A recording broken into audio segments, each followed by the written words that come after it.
Okay, my name is Bobby Vaught. Let's talk a little bit more about Kamala Harris and healthcare insurance. Just going back to the debates and the Democrat debates from 2019 and find out what she actually said. Okay, so and we're going to discover a real basket case here. So this is the in 2019 the debate, and this is the question was. I'm going to let you listen. I'm going to turn the camera around so you can see it. And listen to the question and watch the answer, because the moderator is going to ask for a raise of hands on a particular question. Watch what happens. To their employer, who here would abolish their private health insurance in favor of a government-run plan? Yeah. All right. And so we only have two out of what? 3, 4, 5, 6, 7, 8. There might have been somebody else over here. So anyways, so two people raise their hand. It's Bernie. That would be expected, would raise his hand to that question. And Kamala Harris, the only two. Not Andrew Yang, not Buttigieg, not Biden, whoever that is. Some of these people, I don't remember who they are. Anyway, so there's Kamala Harris raising her hand, okay? So the question was, as we recall, who would abolish private health insurance in favor of a government-run plan? Simple question, right? The Republicans would be able to understand a question like that. You'd think even some Democrats would understand it. It's not a difficult question. Very next day, Kamala Harris. From NBC News, Kamala Harris walks back her hand up moment on health insurance in Democrat debate. The California senator raised her hand when asked if she'd get rid of private health insurance, but said Friday she misunderstood the question. It wasn't the first time. Oh boy. It wasn't a difficult question. Let's go back and review it again. Let's just go back here. This one more time, just for effect. To their employer, who here would abolish their private health insurance in favor of a government-run plan? Simple question. All right. She raises her hand. The next day says, I didn't understand the question. She's walking it back, saying, well, I misunderstood the question. She understood the question. She's just regretting her answer. That's all it really amounts to. The political left has been, they've been talking about, for years. I've been hearing this. For 40 years I've been hearing this.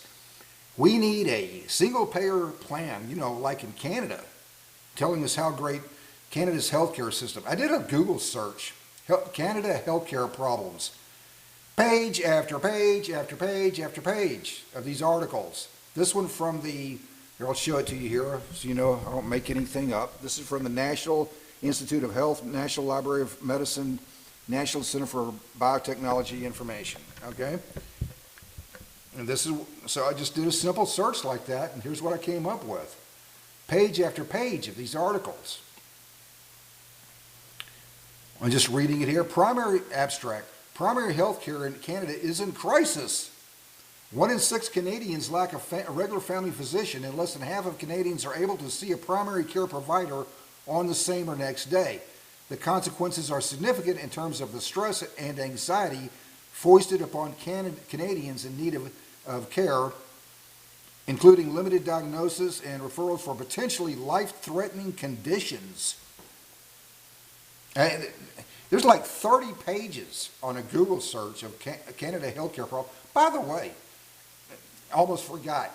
A single-payer plan, so get rid of private health insurance. Well, so much for Obama's promise. If you like your health care, you can keep it. That's what he told us. Let's just scroll down and see what others we can find here. Major healthcare system issues in Canada. The Guardian, Canada's haves and have-nots healthcare system lags behind. Let's check that one out, see what it says. This is from December 26, 2023, just a little less than a year ago. Canada's haves and have-nots healthcare system lags behind Europe, study finds. Basically, they're saying that the Canadian healthcare system, people who have resources, they can go get health care but people who don't have resources, they're just kind of, out in the cold. Funding cuts, fewer generalists, and inefficient organization are preventing more and more Canadians from accessing public primary health care, according to a new study published in the Canadian Medical Association Journal. About 20% have no family doctor at all, and many more have irregular access to clinicians, et cetera, et cetera. Let's just scroll down, go back and scroll down a little more, see what else we can find here. That's like 30 pages of this stuff on surgery backlog, staff shortages. Oh, here's a good one. From the Global News. And get the internet to move here. Okay, here we go. From the Global News.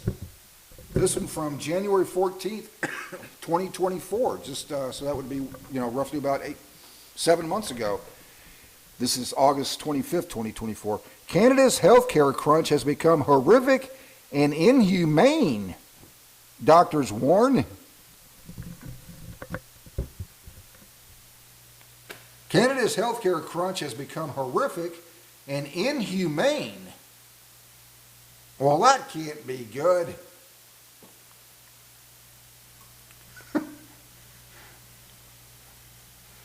Scrolling down and see what it says here. As Canada's healthcare system grapples with yet another season of respiratory illnesses, doctors are raising the alarm over its ability to stay afloat. The situation from coast to coast. This is an ER doctor by the name of Trevor Jain, Jain.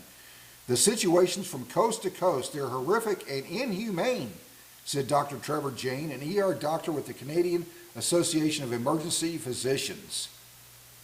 Here's another article. Oh, this one from the Canadian CBC.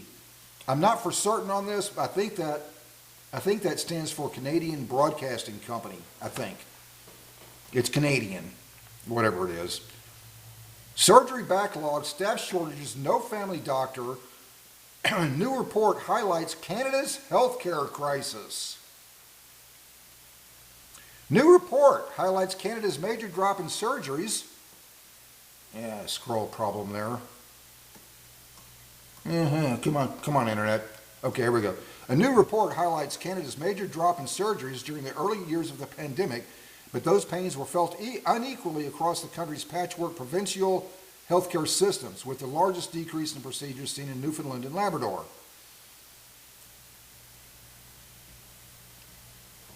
It takes a long time to catch up when you have to cancel it.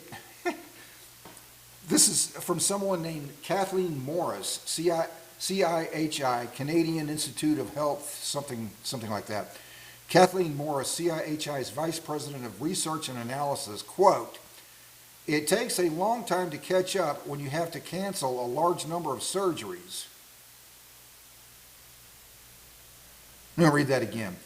It takes a long time to catch up when you have to cancel a large number of surgeries. Despite the drop in surgeries, overtime hours in Canada's public hospitals from 2020 to 2021 increased by 15% over the previous year, et cetera, et cetera, et cetera. There's like 30 pages of stuff on this. Just if you did a Google search, something like Canada's healthcare problems, you'll find page after page after page of this stuff. Kamala Harris. So just clarifying one more time, the question was, would you get rid of private health insurance? So much for Obama's promise, if you like your health care, keep it. Would you get rid of private health insurance in favor of a government-run health care plan? There's Bernie raising his hand, Kamala raising her hand. And the next day, I misunderstood the question. Yeah, she did not misunderstand the question. Nobody can misunderstand that simple of a question, not even Kamala Harris. She just regretted her answer. Well, so we have a choice to make. And good luck, America. Kamala Harris wins this election. You're going to need it. Don't forget to hit the subscribe button. See you next time.